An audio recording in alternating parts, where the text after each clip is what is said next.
This is Edinburgh, and this is the Royal Mile. It runs from Edinburgh Castle at the top to Holyrood Palace here at the bottom, or vice versa. And it's not a mile long, it's a Scots mile, or 1.1 miles long, which sounds a bit confusing because I'm in Scotland. In my defence, it is early, I am a bit bleary-eyed, but this is the perfect time to see it. Give it a couple of hours and this place will be completely rammed. But welcome to Scotland Unplugged, and something a little bit different. This is a virtual tour of Scotland's most famous street. Morning all, from a very early Holyrood Park. It is just coming up to 7 AM. It's very quiet. And we're not actually on the Royal Mile yet, we're still in the park. I'm going to take you for a wee wander around the park and then we're going to go up the Royal Mile towards the castle. Behind me is the Palace of Holyroodhouse, and it's the King's royal residence when he's in town. Holyrood means the Holy Cross. Legend has it that David I was out here hunting one day and he came across a stag. He looked at this impressive beast and thought he was going to get gored to death. And then he saw a shining cross between the antlers, and to give thanks for not getting gored to death, he founded the abbey behind me on the spot. The Augustinians grew it quite a lot, and buildings were added and eventually royal apartments. Then James IV expanded it into a palace around the time he married Margaret Tudor, Henry VIII's sister. Keeping up with the in-laws by the sounds of it. His granddaughter, Mary Queen of Scots, was dining here on the 9th of March 1566, my birthday, when her husband, Henry Stuart, Lord Darnley, and a group of nobles burst in. They stabbed her private secretary and favourite person in the world, David Rizzio, 56 times. Darnley claimed that Rizzio was having an affair with Mary. Mary was actually pregnant with the heir to the throne at the time. One theory is that he might have been trying to trigger a miscarriage, or just trying to get his own way and make Mary hand over the crown matrimonial. Either way, Darnley didn't last long after that. He was smothered to death, and then the building he was staying in at Kirkfield was blown up in an accidental explosion that might have had something to do with the massive amount of gunpowder that was underneath his room. Behind me over there, you can just see the top of Arthur's Seat. And over there is Salisbury Crags. That's an extinct volcano in the middle of a city. We don't really know why it's called Arthur's Seat. It could be a corruption of the Gaelic Ard na Sed, meaning the height of arrows. Could be something to do with a mythical giant called Arthur. Could be something to do with King Arthur. Nobody really knows. But just over there is St Anthony's Chapel, and no one knows what that's for. It probably dates back to the 14th century. It might have been a beacon for pilgrims who were sailing up the Firth of Forth, or it might have been to keep them out of the way of the abbey over there, which is where the real hardcore monking went on. St Anthony is actually the patron saint of lost things, so it fits quite well. If that is the right St Anthony, we've kind of lost that information as well over time.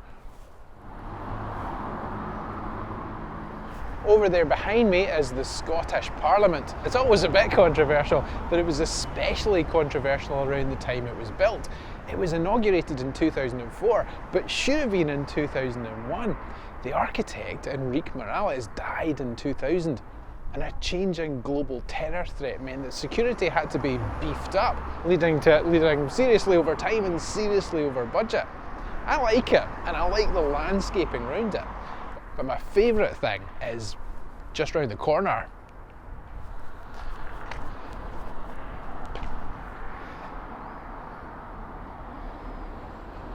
This is Queen Mary's bathhouse.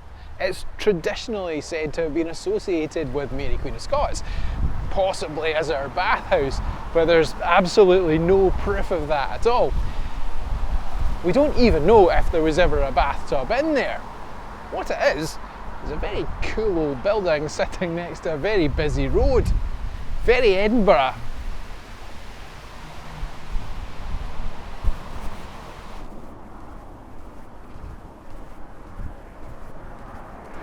This is the Royal Mile, and this is the Cannon Gate.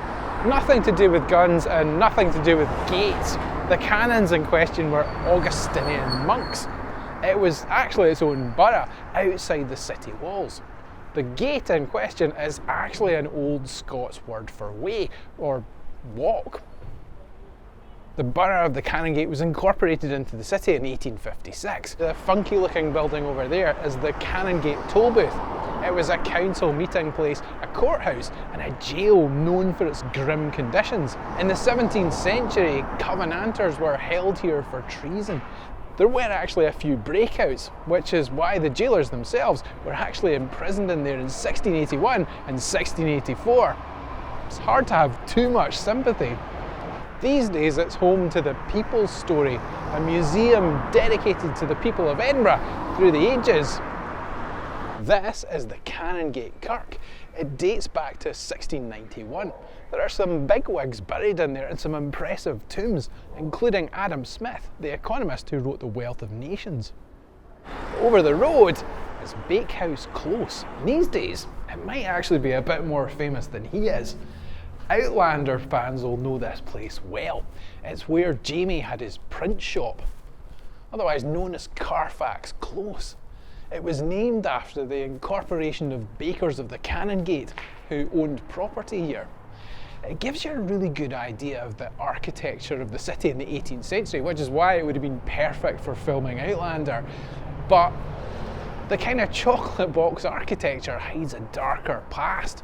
In the 18th century, this place was known as a den of vice and immorality. Sounds a bit more fun than a print shop.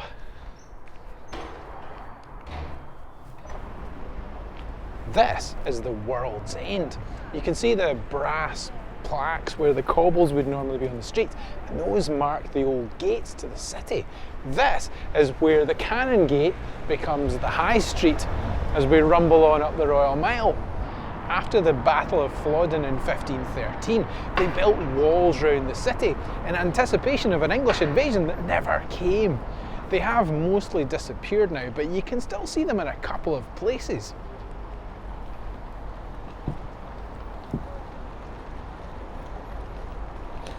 Behind me is John Knox's house. Kind of. He only actually lived there for a few months during a siege of Edinburgh Castle, although he is thought to have died in there. John Knox led the Protestant Reformation in Scotland.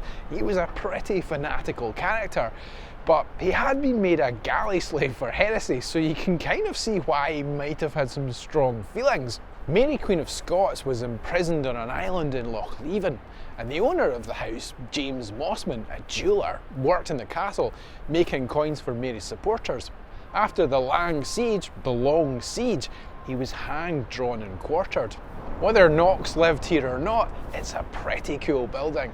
And these days, it's the Scottish Storytelling Centre. A whole building dedicated to telling stories. Imagine that.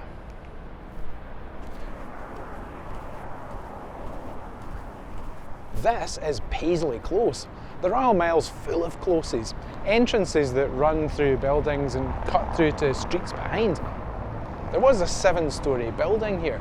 This part of the city was historically overcrowded with rich people and poor people living cheap by jowl. But the population had grown massively by the 19th century, with people coming in from the Highlands and from Ireland looking for work. In November 1861, the building that stood here collapsed, allegedly because of a baker extending his oven. 77 people lived here, and 35 of them died. The head above the door there is Joseph McIver. He was 12 years old at the time. Rescuers digging in the rubble, looking for survivors, heard him utter the immortal words, "Heave awa, chaps, no deed yet."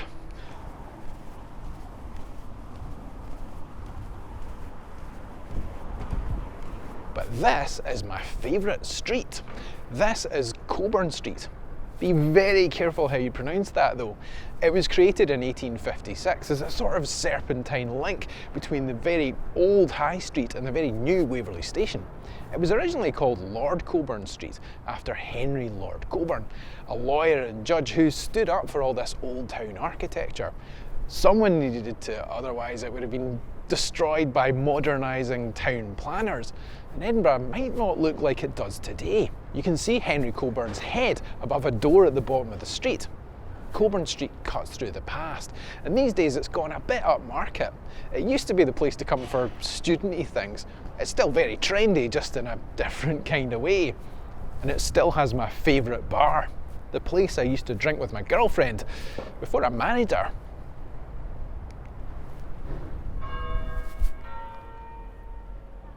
This is St Giles Cathedral, or is it? Technically it's actually a high kirk because it's Church of Scotland following the Reformation, but it was originally a cathedral, so that's good enough for me. It was founded in the 12th century, also by David I, the guy with the stag. The building you see here originally dates back to the 14th century. It's easily recognisable for its crown spire. St Giles was the backdrop to the Scottish Reformation. It's the place where John Knox preached fire and beardy brimstone. He was buried behind it, somewhere in what is now the car park.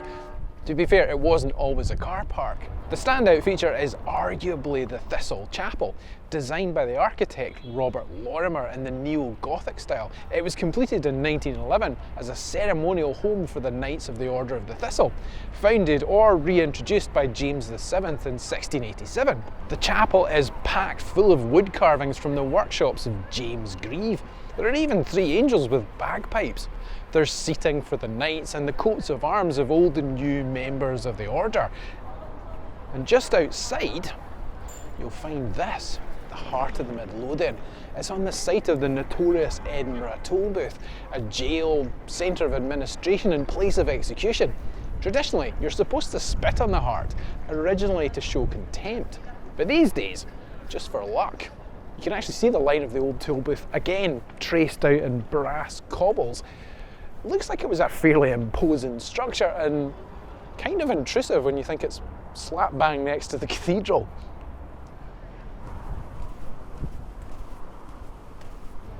This is the Lawn Market, and it's seen some dark goings on. Behind me, on the 28th of January 1829, William Burke, the notorious body snatcher, was hanged in front of a crowd. Burke and his partner Hare supplied bodies to Dr. Robert Knox for dissection. Edinburgh was a centre of the Scottish Enlightenment. There were developments here in science, philosophy, and in particular medicine. The study of medicine required bodies for dissection. And rather than dig up bodies, Burke and Hare discovered it was much simpler just to short circuit the whole process and bump people off in Hare's boarding house. The pair were eventually caught and Hare turned king's evidence. Burke swung and he was dissected. These days you can see his skeleton on display in the Anatomy Museum and sometimes on Twitter. This is Deacon William Brodie, and this is also Deacon William Brodie, respectable locksmith and cabinet maker by day, debauched maniac by night. He liked to live large, but he had big overheads. It all started to go wrong for the deacon when he had the chance to take an impression of a lock in a bank, and things just got bigger from there. Eventually he went too far and robbed the tax office. This is his very own close, where he had his workshop on the ground floor. Legend has it that he was hanged on a gallows of his own invention. Although that's probably not quite true, he may have had a hand in its design. He'd later go on to be the inspiration for Jekyll and Hyde.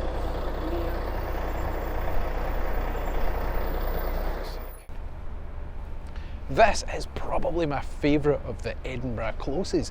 This is Lady Stairs Close. That's Lady Stairs House behind me. It was built in 1622. It wasn't originally Lady Stairs House. These days it's home to the Writers' Museum with works and artefacts and trinkets belonging to Robert Louis Stevenson, Sir Walter Scott and Robert Burns. It's well worth a look if you have the time.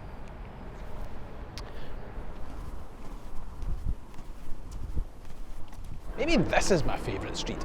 This is Victoria Terrace, and this is Victoria Street. Designed by the architect Thomas Hamilton in a neoclassical style. It was built between 1829 and 1834 just to tidy up a messy link between the Grassmarket and the High Street. There not quite as delicate these days when it comes to town planning. Some people say it's the inspiration for Diagon Alley. I don't think J.K. Rowling agrees with that, but a lot of tourists do, which is why I came here early.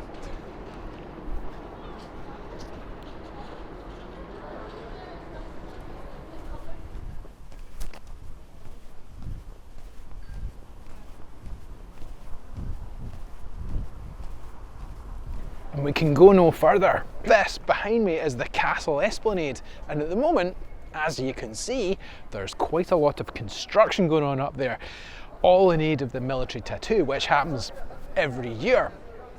It's actually the site of a lot of witch burnings over the years, so people who were accused of witchcraft, around 300 of them were executed during the witch manias of the 15th and 16th century. What we can't see today is a well that was put there in 1894 as a memorial to all the people that died.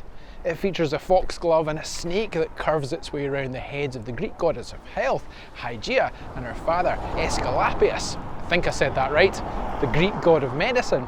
A lot of people who died there would simply have been practicing what they saw as folk medicine.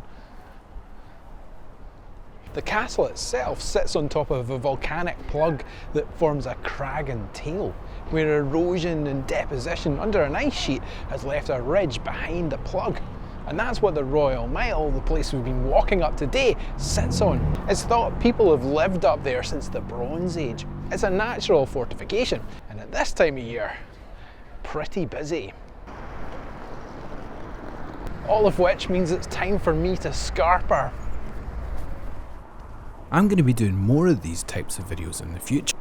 To see how you can view them, if you haven't already, hit subscribe. To be in with the chance of winning a mug, comment below with how many times I used the word actually and the phrase behind me in the video. See you next time.